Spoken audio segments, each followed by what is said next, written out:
ఈజీగా చేసుకునే chicken fry చేసుకుందాం ఈరోజు. తగినంత నీళ్ళు వేసి ఒకసారి తిప్పి ఉప్పేసి మూత పెట్టుకొని సిమ్ చేద్దాం. నీరు వస్తుంది, ఉడకనిద్దాం. ఒకసారి చూద్దాము. ఉప్పేసాం కదా, బాగా నీరు వచ్చింది.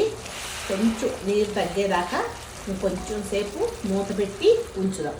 నీరు అంతా ఎగిరిపోయి మనం వేసుకున్న నూనె బయటకు వచ్చేసి ఉల్లిపాయలు, అల్లం వెల్లుల్లిపాయ పేస్ట్ వేసి ఒకసారి తిప్పుదాం.